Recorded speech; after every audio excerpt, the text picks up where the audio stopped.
posso comprá-lo, nem merecê-lo, mesmo assim se entregou. Oh, impressionante, infinito e ousado amor de Deus.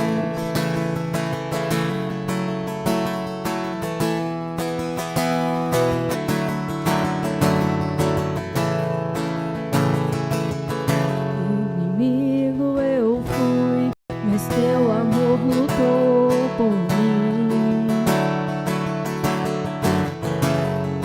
Tu tens sido tão, tão bom pra mim. Não tinha valor, mas tudo pagou por mim. Tu tens sido tão, tão bom pra mim.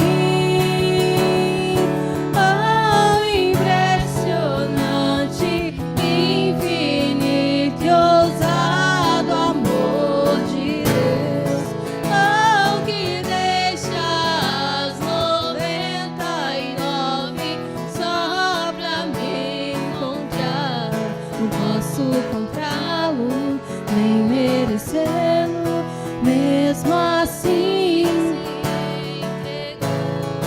Oh, impressionante, infinito e ousado amor de Deus.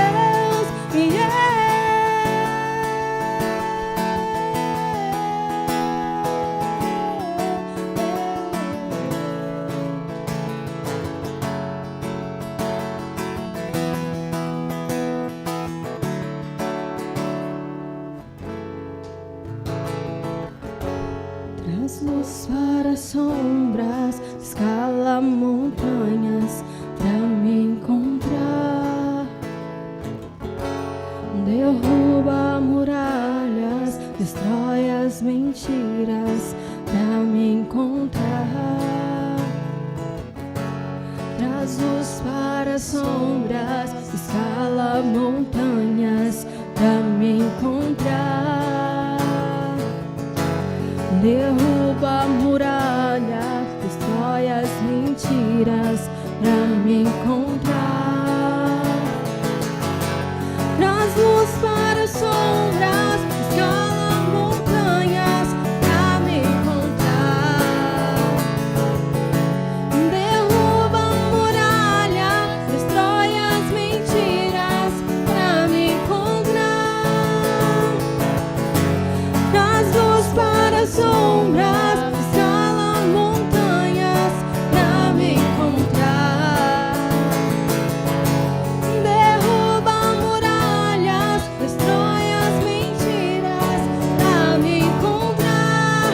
Oh, impressionante, infinito e ousado amor de Deus.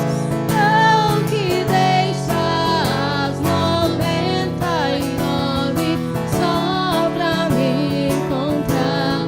Não posso comprá-lo, nem merecê-lo, mesmo assim se entregou. Oh, impressionante, infinito e ousado amor de Deus. Impressionante, infinito e ousado amor de Deus. Deus querido, Pai amado, nós queremos te agradecer, Pai, por cada vida que está aqui nesta noite. Te agradecer, Deus, porque o Senhor nos dá a sabedoria, nos dá o entendimento, Deus, necessário para que possamos ouvir a Tua palavra. Que o Senhor, Pai, nesta noite quebrante os nossos corações com a Tua palavra.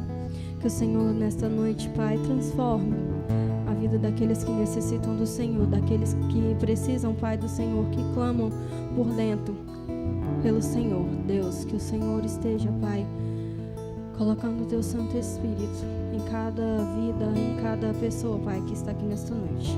Te louvamos e te adoramos em nome de Jesus. Podeis assentar.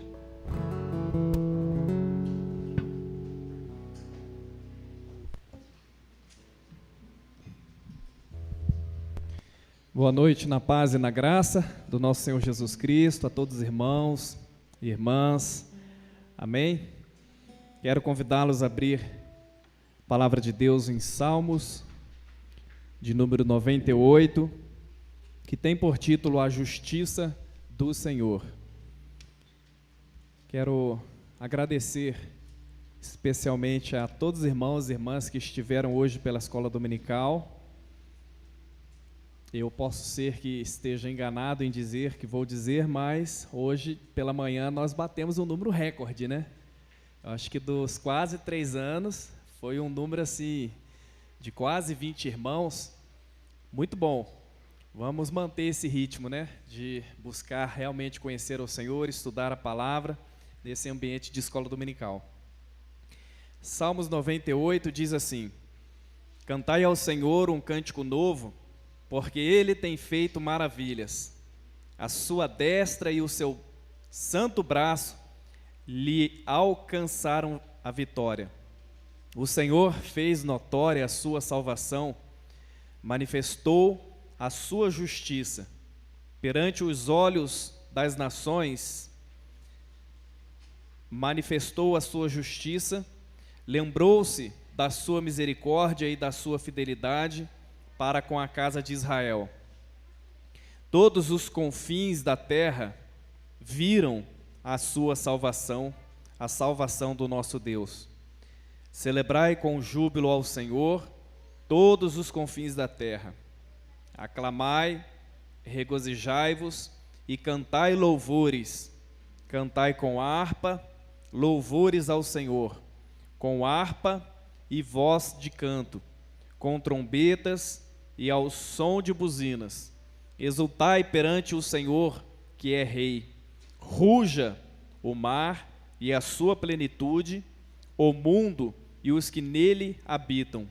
Os rios batam palmas, juntos cantem de júbilo os montes na presença do Senhor, porque ele vem julgar a terra, julgará o mundo com justiça e os povos com equidade. Vamos orar mais uma vez? Senhor, nós nos colocamos mais uma vez em oração diante da sua palavra. Ó Deus, para te render graças. Obrigado, pois nós estamos diante da tua santa e bendita presença. Obrigado porque as nossas vidas, elas estão diante do Senhor. Obrigado porque nada foge do seu olhar. Obrigado porque nada foge do seu senhorio, nada, Senhor, passa desapercebido diante da sua presença. E queremos te louvar porque o Senhor nos conhece. O Senhor conhece como o palmo de suas próprias mãos. Obrigado porque nós fomos criados por ti. Nós fomos por Cristo enxertado na rocha, na videira verdadeira. Obrigado, Senhor Jesus, por esta alegria que nós temos de poder, como igreja, se reunir para louvar e bendizer o seu nome. Que o Senhor possa, Pai, durante cada momento deste culto, manifestar a sua presença. Pai, que o Senhor venha pelo teu Santo Espírito alegrar os nossos corações diante do Senhor. Nós te suplicamos a bênção do Senhor durante este culto sobre as nossas vidas. No nome de Jesus, amém. Que coisa maravilhosa, porque a partir do salmo que nós lemos, há um momento, né, específico de muito louvor e incentivo também para que o povo de Israel possa louvar ao Senhor. Começa então no Salmo 98, cantai ao Senhor o cântico novo. 99, reina o Senhor e tremam os povos. Celebrai com júbilo ao Senhor no Salmo 100. 101, cantarei a bondade e a justiça, a ti, Senhor, cantarei. Então, vai até o 104, né? Todos esses atos, né, chamando o povo para o louvor, para a adoração. Vou pedir às princesinhas, vamos sentar, prestar atenção, tá bom? Então, durante este momento de convite para o louvor e adoração, É impressionante como que a beleza do Senhor, as obras do Senhor, né, elas são também desafiadas a louvar ao nosso Deus. Bom, primeiro motivo, no versículo 1, pelo qual nós devemos entoar um cântico novo ao Senhor. O primeiro motivo, porque Ele tem feito maravilhas. Ou seja, nós devemos cantar ao Senhor, bendizer o seu nome, louvar o nome dEle, pelas maravilhas que Ele tem realizado. E as maravilhas do Senhor, elas estão em nós, sendo feitas, né, através de nós, e também em toda a criação, em toda a terra, né? Versículo de número 2, o Senhor fez notório a sua salvação. Ele manifestou a sua justiça perante os olhos das nações. Lembrou-se da sua misericórdia e da sua fidelidade para com a casa de Israel. Todos os confins da terra viram a salvação do nosso Deus. Se referindo ao Senhor Jesus, que veio, que se ofereceu, que se entregou, que voluntariamente, né, se ofereceu para a remissão dos nossos pecados. Todos os povos da terra viram. Todas as nações, então, são agora abençoadas através do nosso Senhor e Salvador Jesus Cristo. E a partir, então, do versículo 4, nós vamos ter as exortações acerca de que devemos, então, celebrar com júbilo ao nosso Deus. Celebrar com júbilo ao Senhor todos os confins da terra.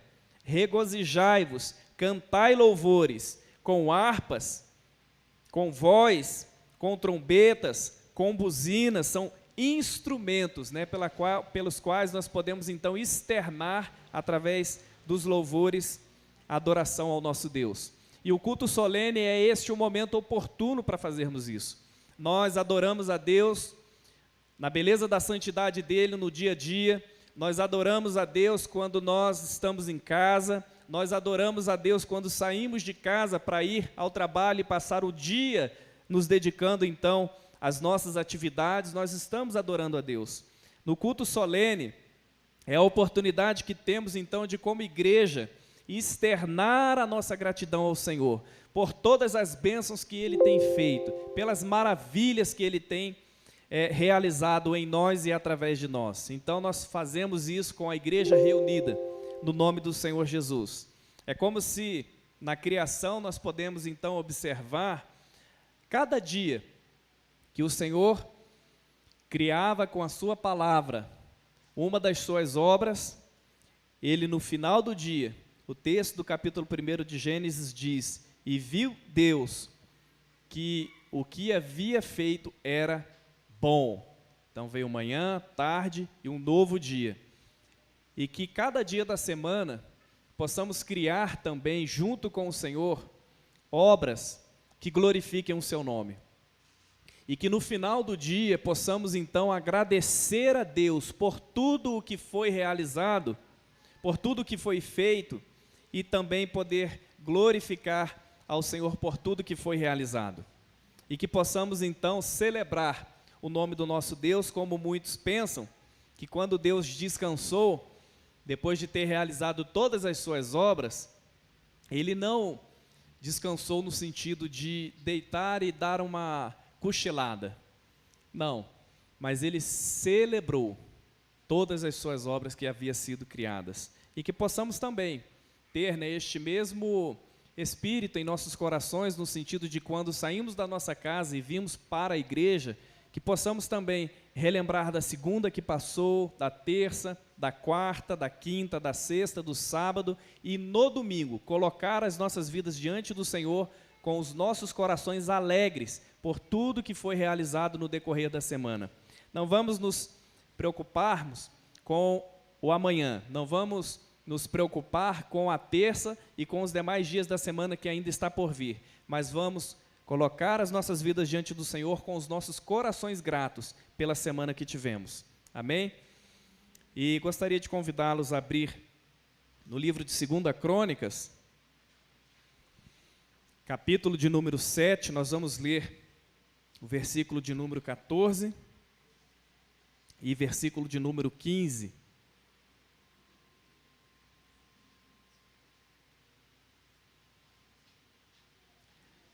Segunda Crônicas, capítulo 7, versículos 14 e 15. Diz assim a palavra de Deus: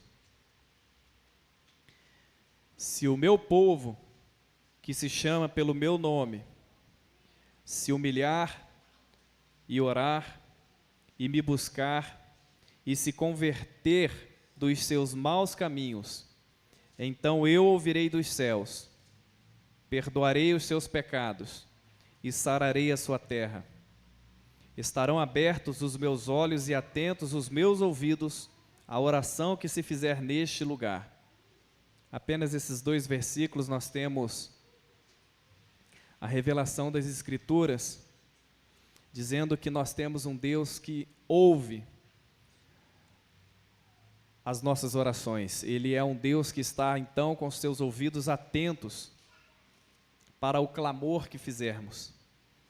E o 14, se o meu povo que se chama pelo meu nome se humilhar e orar, buscar, se converter dos seus maus caminhos, e aí, então, feito isso, eu ouvirei dos céus, perdoarei os seus pecados, sararei a sua terra. Que possamos então nos colocar diante do Senhor, sabendo que Ele é este Deus que ouve as nossas orações.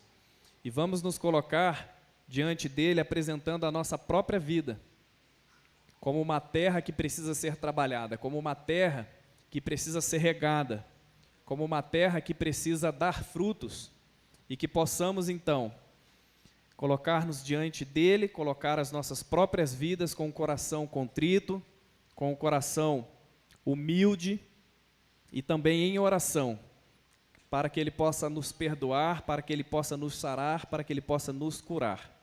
Amém? Vamos ter então um momento de contrição. Você vai ter esta oportunidade de se colocar diante do Senhor e, em seguida, gostaria de pedir à irmã Marlúcia que nos conduza ao Senhor em oração para perdão de pecados.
Amém. Amém. Vamos então passar para o momento do louvor. Gostaria de convidar toda a equipe. Vamos com alegria bendizer o nome do nosso Deus.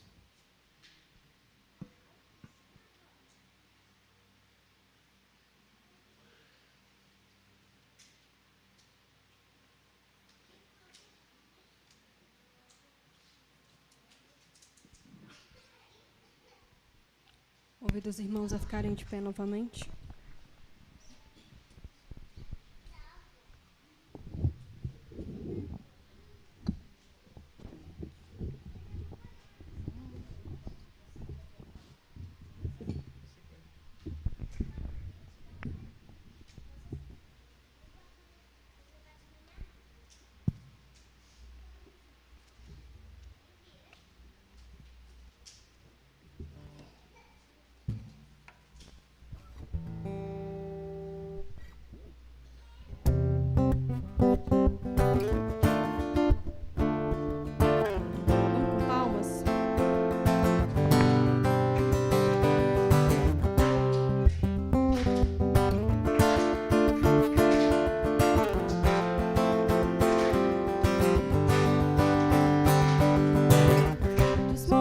Correm para o mar, meu rio de amor por mim.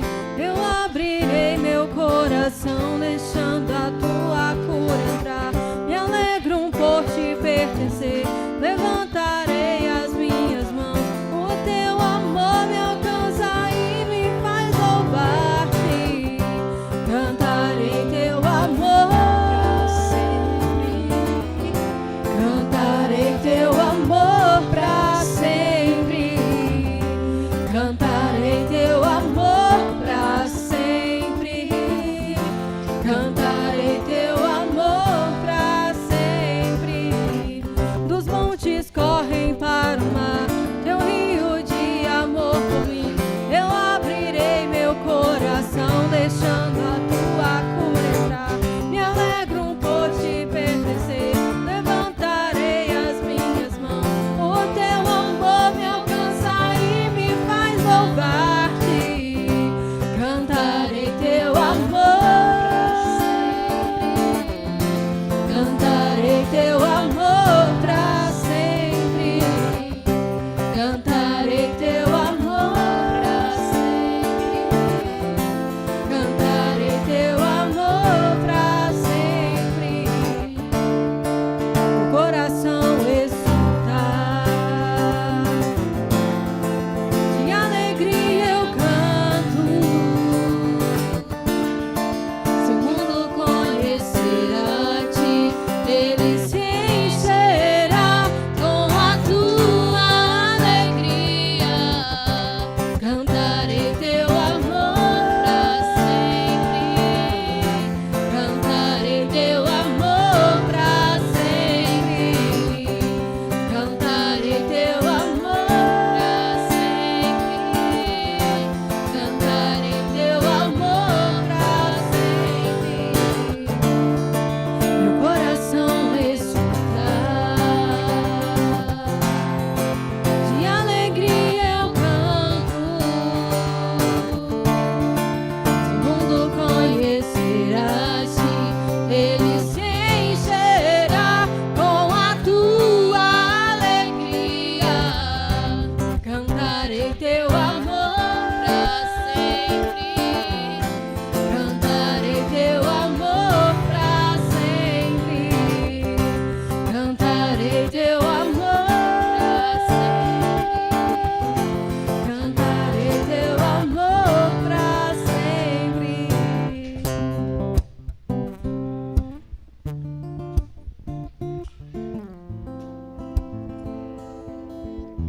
Aqueles que vieram preparados para a entrega de dízimos e ofertas, fiquem à vontade enquanto nós estaremos entoando a próxima canção.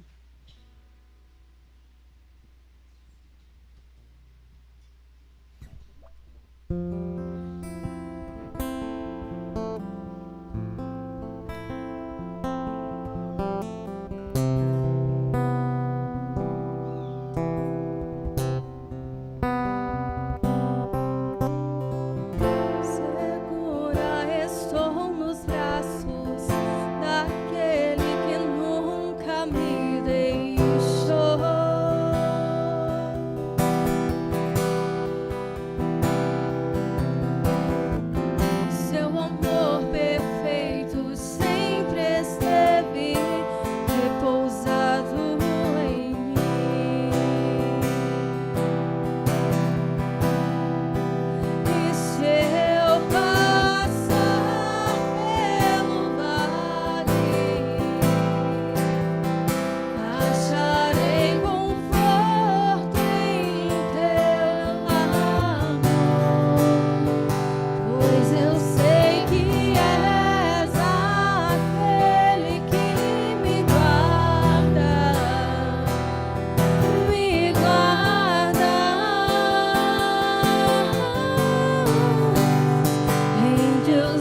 agradecer, Pai, porque o Senhor é Deus de amor, o Senhor, Pai, é Deus de misericórdia, o Senhor, Pai, é Deus de justiça. E por isso, Pai, nesta noite nós te pedimos que o Senhor derrame as tuas chuvas sobre as nossas vidas.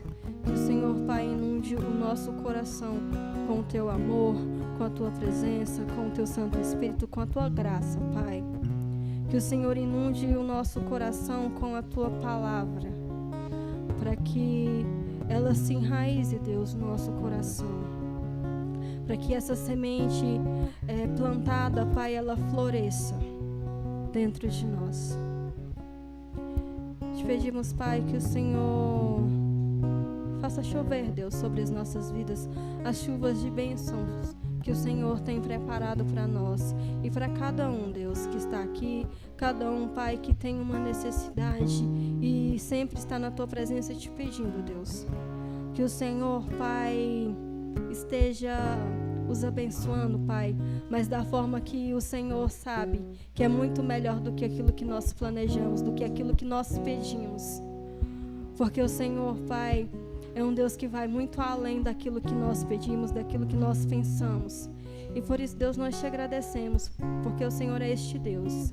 Esse Deus que não nos deixa só, esse Deus que não nos abandona, que está sempre ao nosso lado, nas horas felizes, nos momentos mais difíceis, o Senhor está lá. E por isso, Deus, nós te agradecemos, nós te louvamos, nós te bendizemos, Deus, pelo aquilo que o Senhor é, o único digno de ser louvado, de ser adorado, de ser bendito. Pai, nós te louvamos nesta noite, em nome de Jesus. Poder se sentar.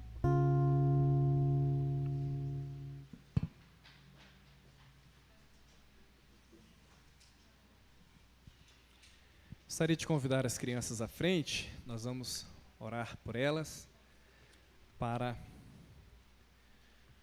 o culto que elas vão ter na linguagem delas. Pode chegar.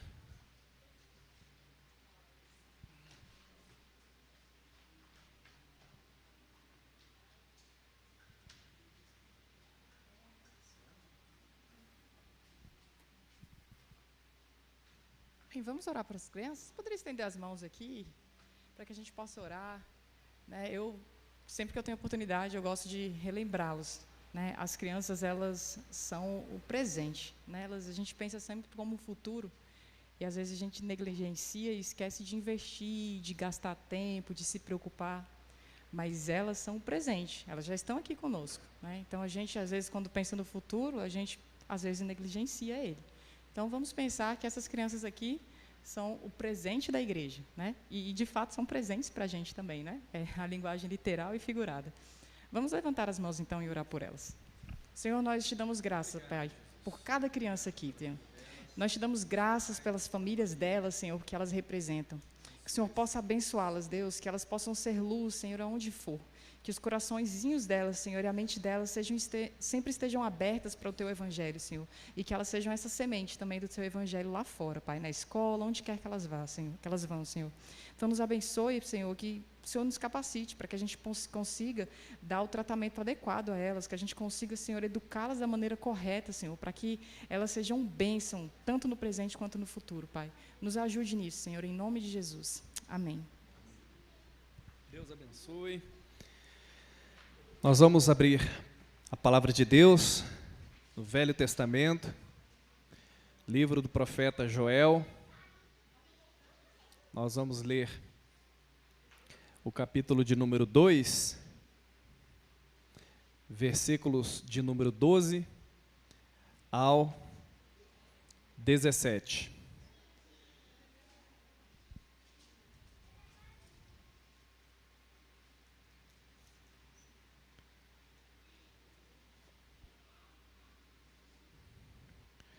Joel capítulo 2, versículos de número 12 ao 17. E depois nós vamos pular do 18, nós vamos pular para o 28 e vamos ler o 28 e o 29.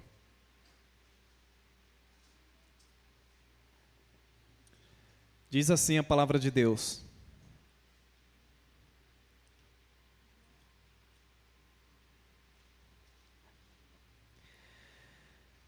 ainda assim, agora mesmo, diz o Senhor, convertei-vos a mim de todo o vosso coração, e isso com jejuns, com choro e com pranto.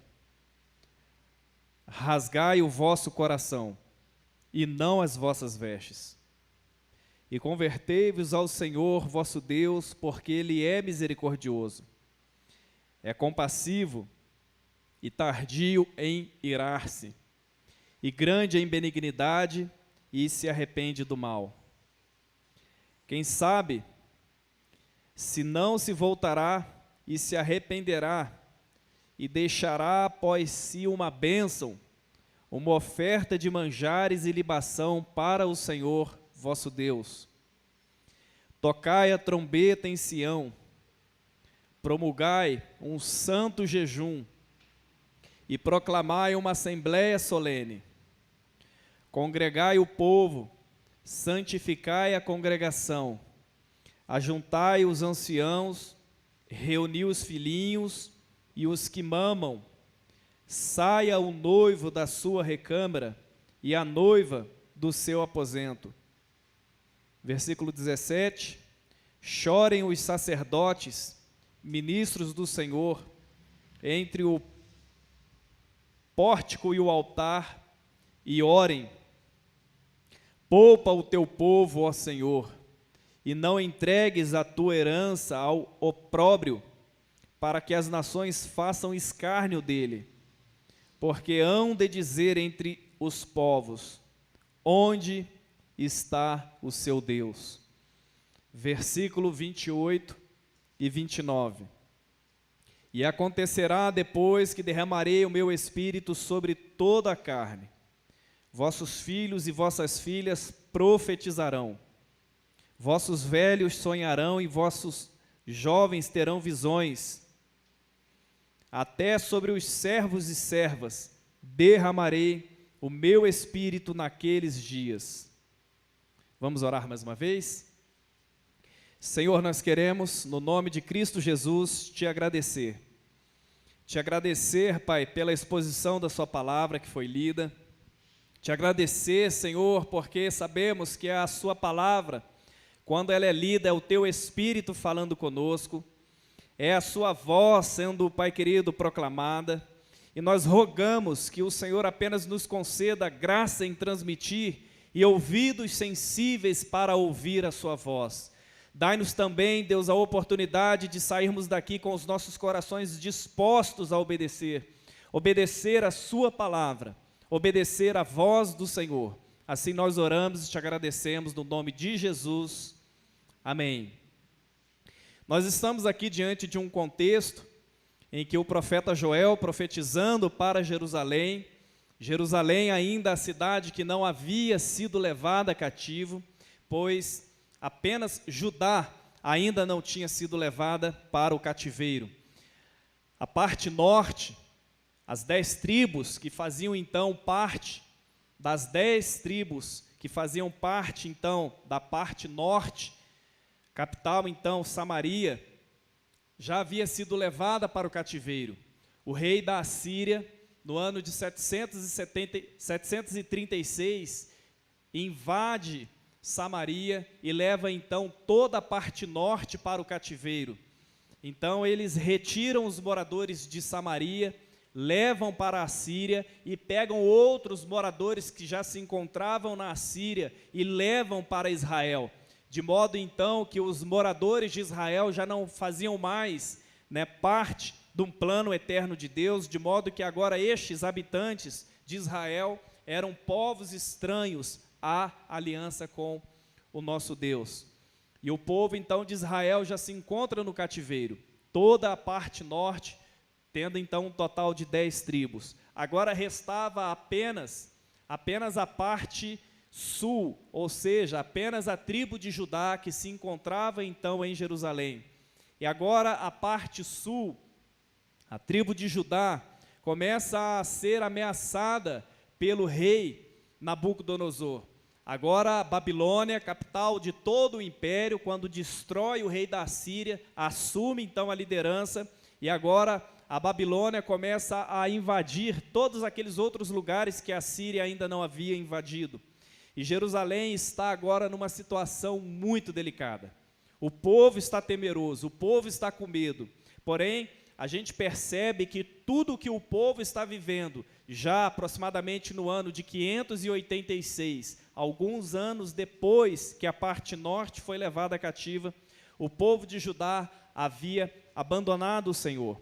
Nós percebemos o contexto em alguns versículos do primeiro capítulo. Versículo, por exemplo, de número 4 do capítulo 1. O que deixou o gafanhoto cortador, comeu o gafanhoto migrador. O que deixou o migrador, comeu o gafanhoto devorador. E o que deixou o devorador comeu o gafanhoto destruidor. Ou seja, a lavoura do povo de Judá já não produzia mais. A fome já então fazia parte do contexto deles. Internamente falando, eles já se encontravam sem mantimento, já se encontravam sem alimento, eles estavam numa situação muito difícil, muito delicada. Versículo de número 12, ainda do capítulo 1, diz que a vide se secou.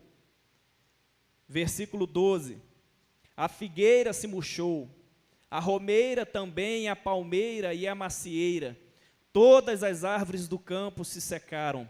Ou seja, não havia mais fruto, não havia mais alimento, eles estavam numa situação de escassez, numa situação de fome, numa situação de miséria. Esta era então a realidade do povo.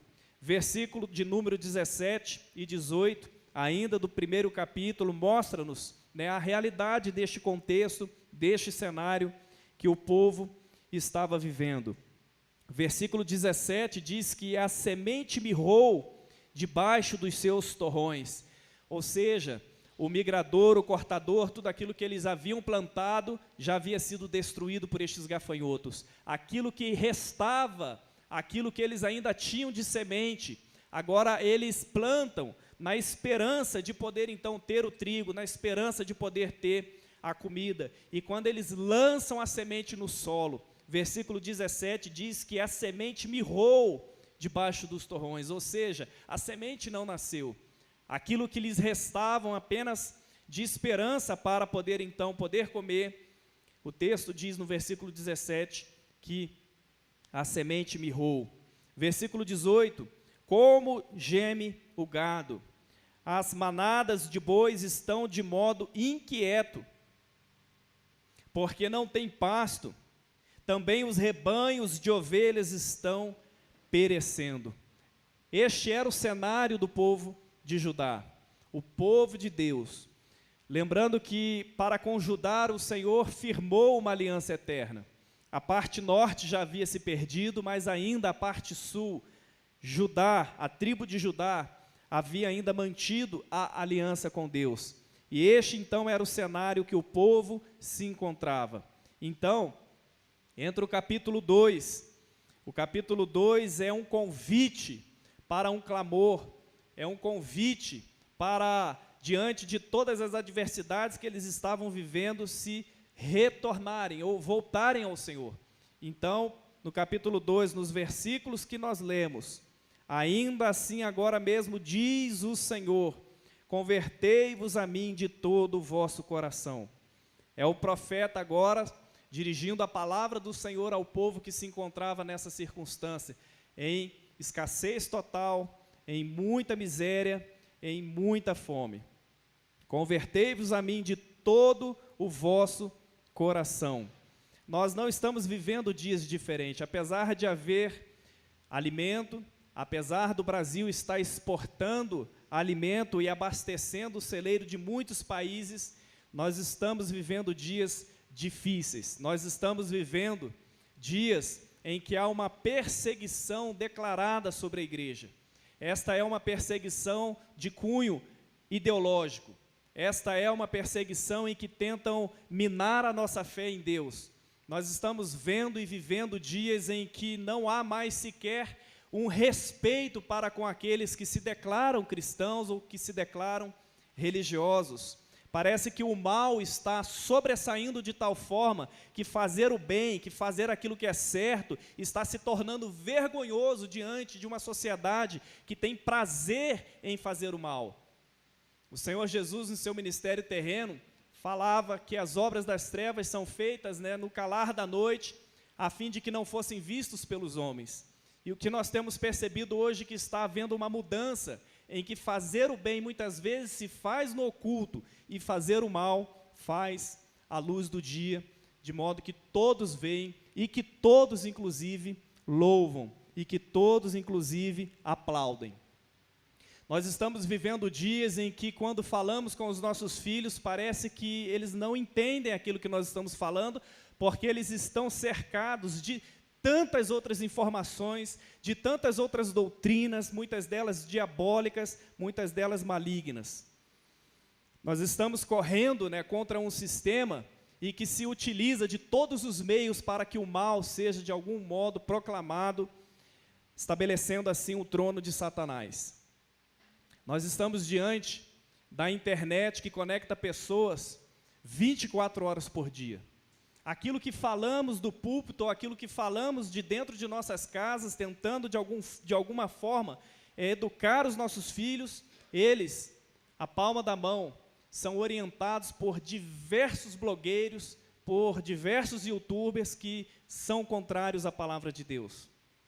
Os nossos filhos estão sendo bombardeados e nós estamos, então, apesar de não estarmos vivendo este contexto de pobreza, este contexto de miséria, este contexto de escassez de alimento, nós estamos vivendo em um contexto de muita escassez espiritual.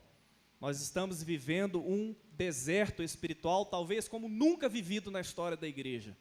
Nós estamos vivendo dias terríveis, que se o Senhor não tiver misericórdia de nós, se o Senhor não estender sua graça, se o Senhor não estender suas mãos poderosas e cuidar daqueles que são seus, nós, de certo, iremos perecer diante de tanta maldade que nós estamos vivendo. Então, eu gostaria de fazer algumas implicações observando este contexto, lembrando que, apesar de não ser um contexto que nós estamos vivendo de escassez de alimento, nós estamos vivendo uns dias de escassez, de se buscar ao Senhor. Estamos vivendo uma escassez de fome e de sede da palavra de Deus. Nós estamos vivendo uma sequidão espiritual muito grande. Então, a primeira observação que eu gostaria de fazer é que a palavra de Deus, ela nos traz esperança em meio ao contexto e às adversidades da vida. Nós podemos estar vivendo dias terríveis, inclusive espiritualmente falando, diante do Senhor. Nós podemos talvez não estar mais buscando a Ele. Podemos talvez não mais tendo prazer no coração de se voltar, de se dedicar, de gastar tempo com Ele. Mas nós podemos olhar para o versículo 12. Ainda assim, agora mesmo, diz o Senhor, convertei-vos a mim de todo o vosso coração. Nós podemos perceber que há uma esperança se nos voltarmos para o Senhor. Se os nossos corações estiverem inclinados, e é uma inclinação que o texto diz que deve ser feita de todo o coração. Percebam que há uma prosperidade material muito grande nos nossos dias, mas, ao mesmo tempo, uma pobreza espiritual. As pessoas, elas buscam a Deus para, de alguma forma, firmar essa prosperidade material, ou talvez para adquirir mais e mais e mais e mais, sem se atentar que o Senhor está aqui exortando o seu povo para buscar a Deus não pelo pão, não pela comida, não por aquilo que eles se encontravam em escassez. Este era o contexto de extrema pobreza, de extrema miséria. Agora o Senhor está exortando para que este povo se converta a Ele de todo o coração. E esta expressão, de todo o coração, ela está ligada ao entendimento de quem o Senhor é. Ela está ligada à pessoa, assim fazer, de modo que o seu coração se incline não por aquilo que Deus pode fazer, mas por aquilo de quem Ele é. É um convite para um relacionamento vivo, pessoal e verdadeiro com Deus. Convertei-vos a mim de todo o vosso coração. Não se voltem porque vocês estão precisando de comida. Não se voltem porque vocês estão passando fome. Não se voltem porque eu posso mudar este quadro. Mas se voltem de todo o vosso coração por aquilo de quem eu sou, por aquilo que eu desejo realizar na mente e no coração de vocês. E aí a parte B deste versículo nos dá um caminho, nos dá uma direção.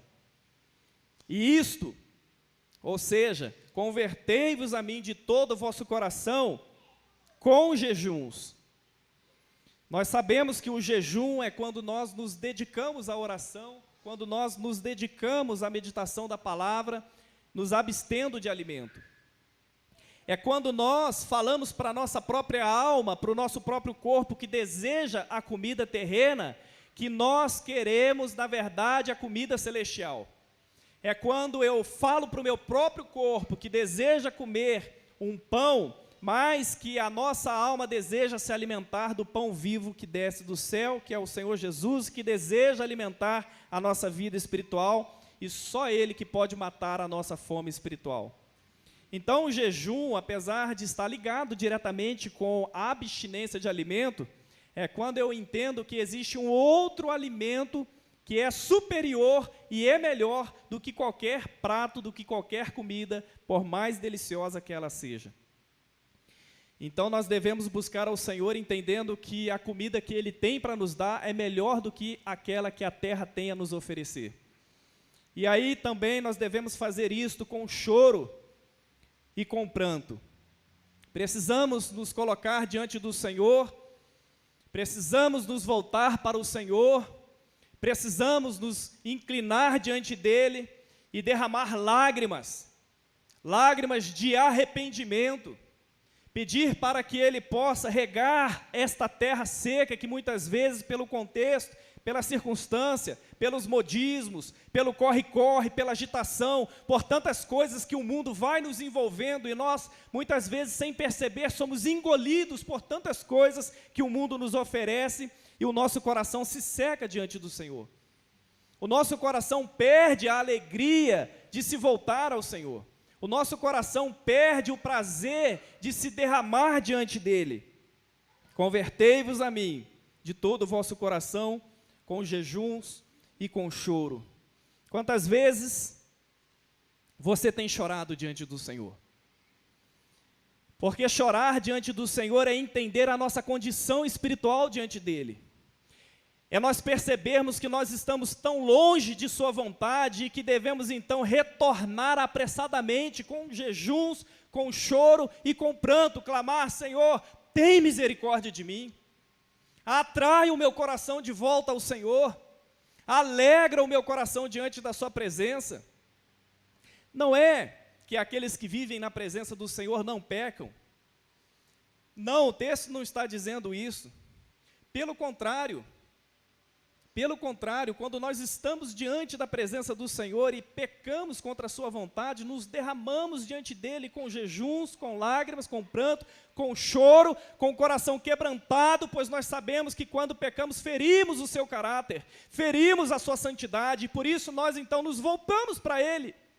Senhor, tem misericórdia, perdoa os meus pecados, apaga as minhas transgressões, me livra daquilo que tem entristecido o Senhor, me tire do caminho mau e me conduza por um caminho reto, por um caminho justo.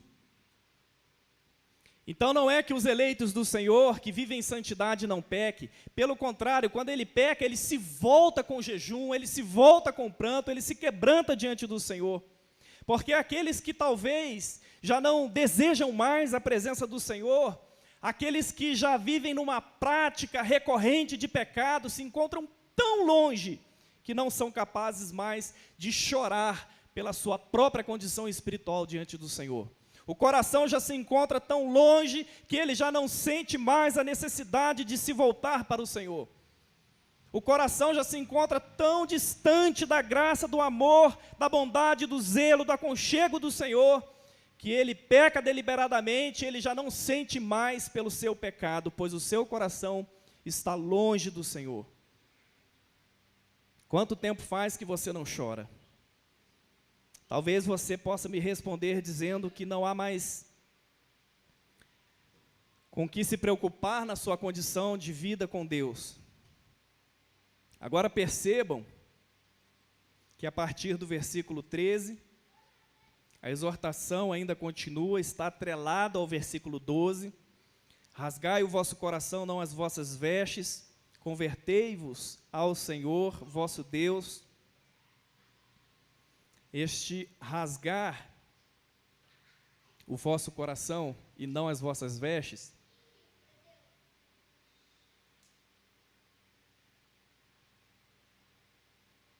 está ligado a uma questão cultural e que a gente pode assistir qualquer filme épico do contexto judaico, que quando acontecia alguma coisa muito triste,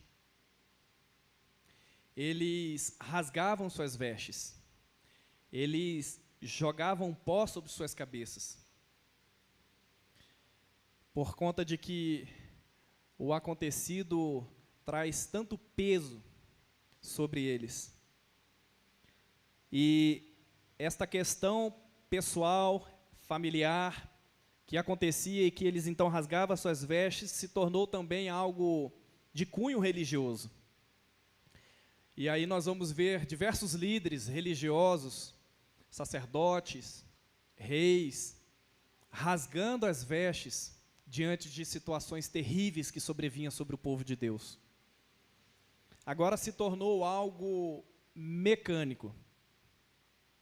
É como se vir à igreja se tornasse algo tão rotineiro que a gente, nesta caminhada de entrar no automático, vai perdendo a essência, vai perdendo o propósito, vai perdendo o entendimento, vai perdendo o significado, e aí a gente entra nesta rotina religiosa e passa a fazer as coisas na rotina, simplesmente assim, no impulso, simplesmente faço porque já virou um costume, é um hábito. E aí a gente vai perdendo a consciência. E aqui quando o profeta exorta, rasgai o vosso coração e não as vossas vestes, é que o rasgar as vestes se tornou algo muito comum. Foi perdendo o seu valor, foi perdendo o seu significado, e agora o profeta então fala, vocês estão já acostumados a rasgar as vestes, mas eu quero que vocês rasguem o coração. E como é que se rasga o coração? Porque rasgar as vestes é fácil, mas como que se rasga o coração? Rasgar as vestes qualquer um podia ver, era feito inclusive em público, demonstrando então aquela dor, a forma como ele tinha de expressar os seus sentimentos.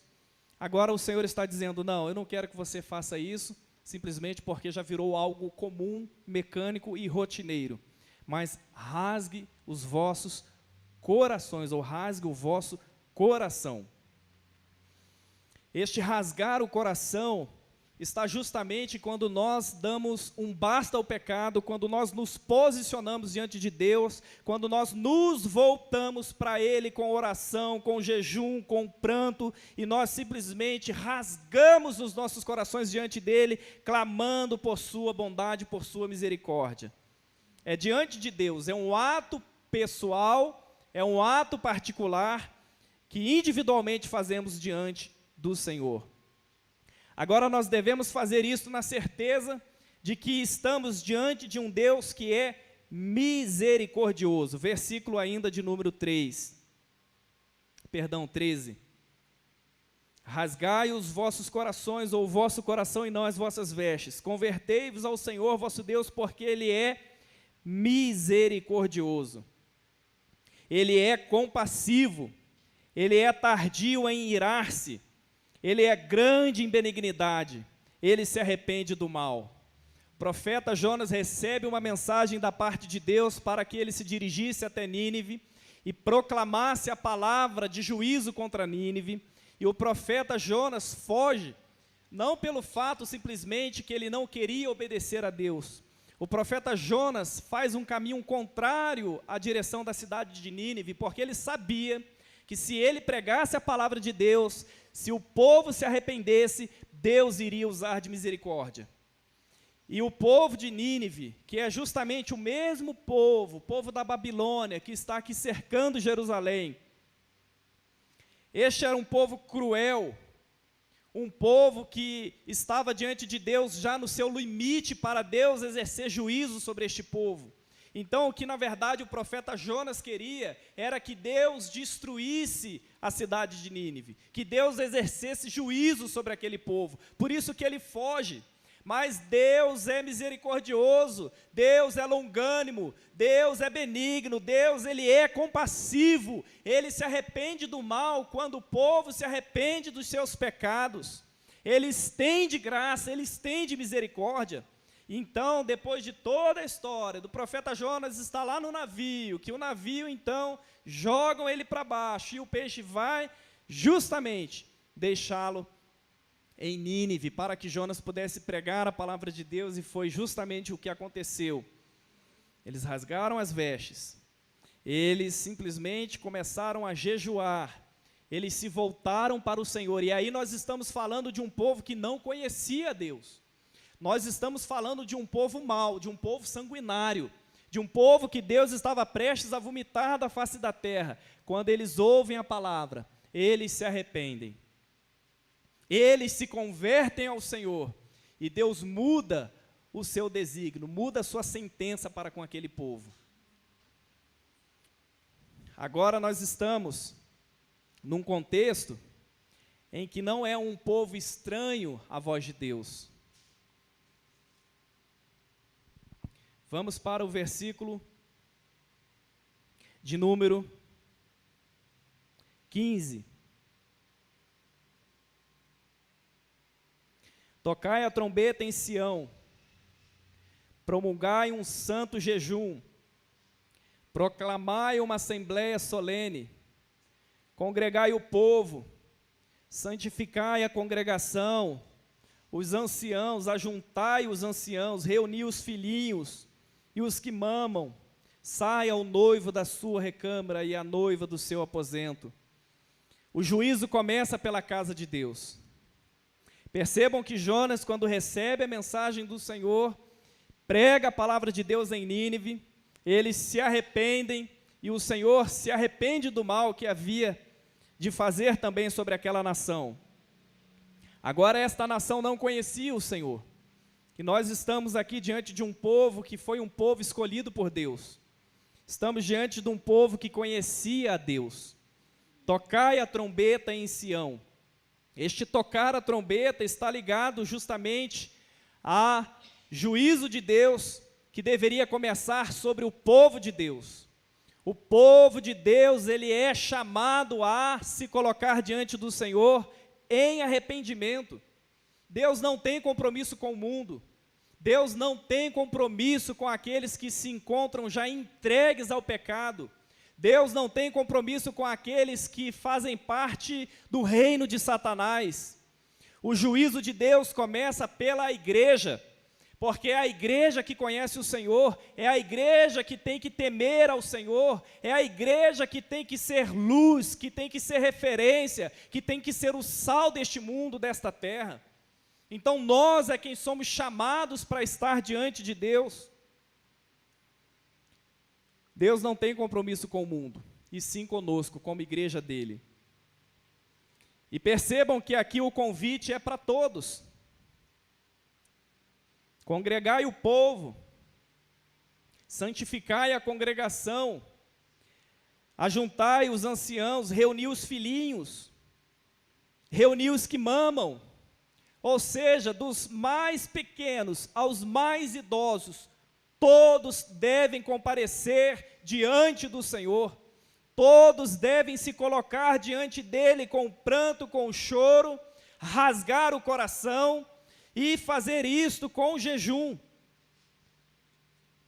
Percebam que o convite para o avivamento, que o Senhor aqui nos faz, é para toda a igreja, é para todo o povo.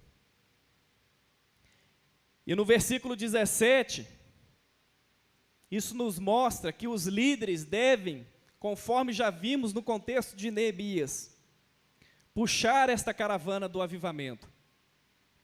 Chorem os sacerdotes, ministros do Senhor,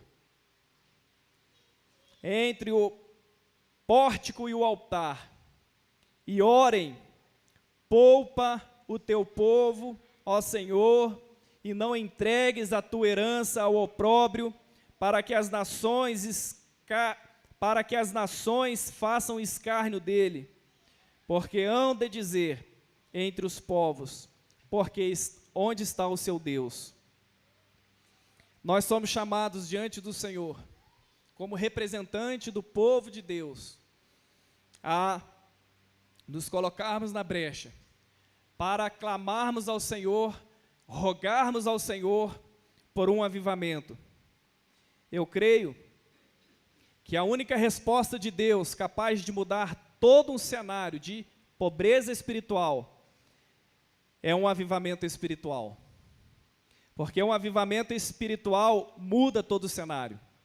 Um avivamento espiritual muda toda uma realidade. A igreja pode estar caminhando a passos largos, contrário à palavra de Deus.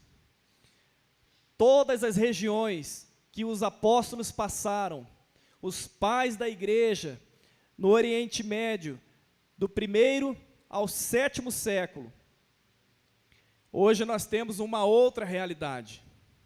Os muçulmanos conquistaram todas as cidades e lugares por onde os apóstolos e os pais da igreja passaram.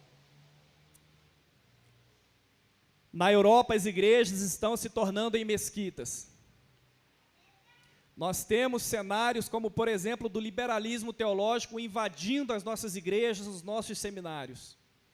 Nós temos uma igreja que se proclama protestante no contexto da América do Norte, porém nós temos visto o mundanismo simplesmente tomando conta da igreja do Senhor Jesus.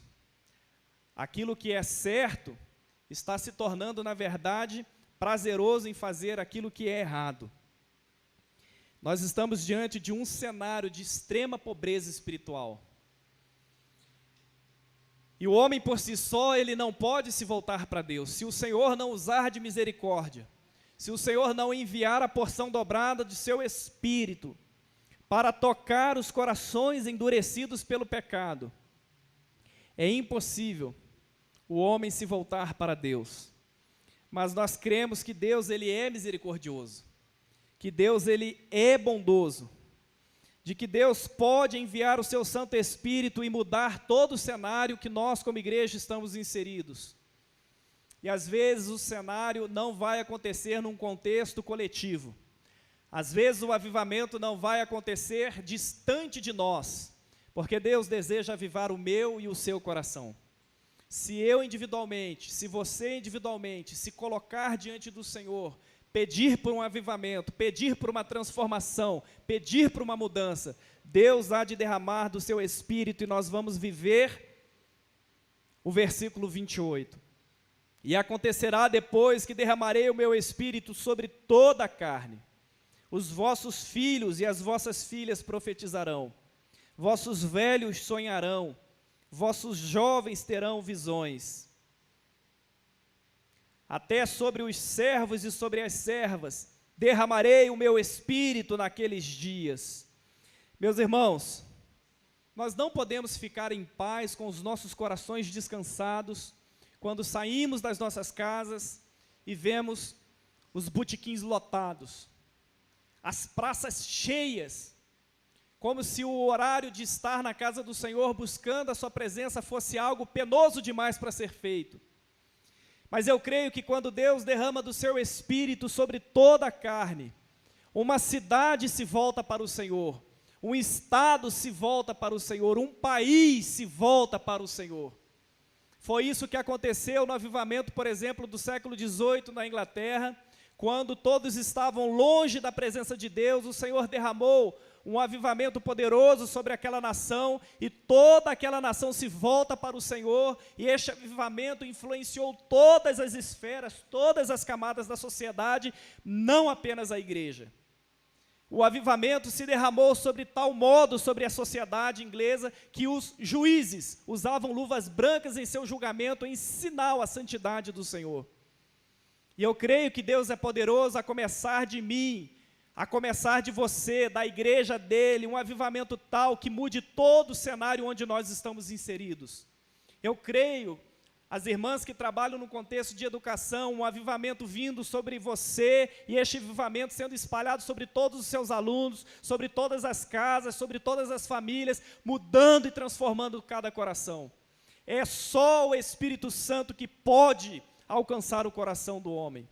E eu creio que através da sua igreja, Ele pode nos usar a fim de alcançar os corações e transformar todo um cenário, todo um contexto.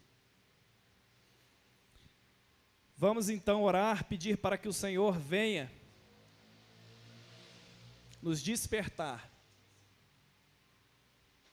O juízo começa na casa de Deus. Ele deseja avivar os nossos corações. Ele deseja nos conceder experiências pessoais, íntimas e verdadeiras conosco.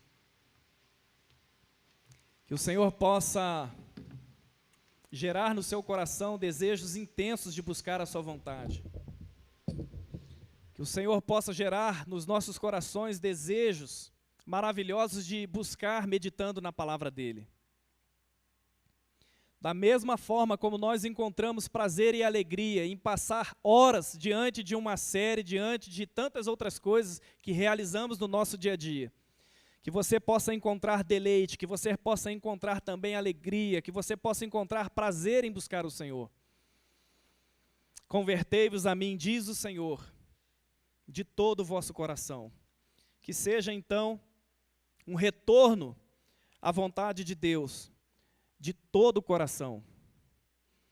Ó Deus, nós nos colocamos diante da sua presença, para primeiramente rogar as misericórdias do Senhor sobre nós. Sabemos que o Senhor, Pai querido, exerce juízo sobre o seu povo, sobre a sua igreja.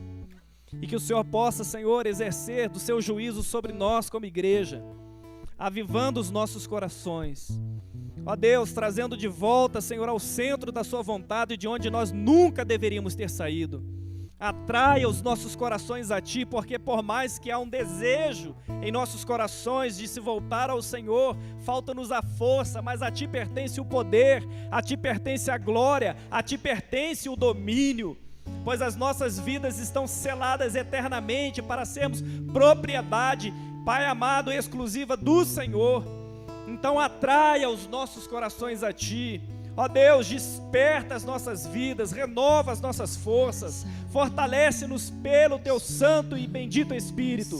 Ó Deus, em nome de Jesus, que todo cenário de pobreza espiritual possa, Senhor, ser mudado e transformado pelo Seu poder, que os rios do Senhor, que a água viva do Senhor possa nos lavar, nos purificar, nos santificar, nos perdoar e trazer os nossos corações de volta a Ti, Senhor.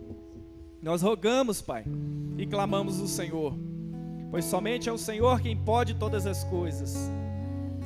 Nós cremos, Pai, que o Senhor, Pai, é bondoso, é misericordioso, é compassivo, e o Senhor é soberano, Pai. Nenhuma situação ou circunstância é capaz de nos afastar do Seu amor, Pai. Nós cremos que o Senhor possa, Senhor, gerar avivamento em nossos corações, produzir do Seu fogo em nossos corações. Ó Deus, desperta-nos, atraia-nos a Ti, Senhor, conforme o Senhor atraiu a tantos jovens, conforme o Senhor levantou tantos evangelistas, como o avivamento que aconteceu no país de Gales, já no século 20.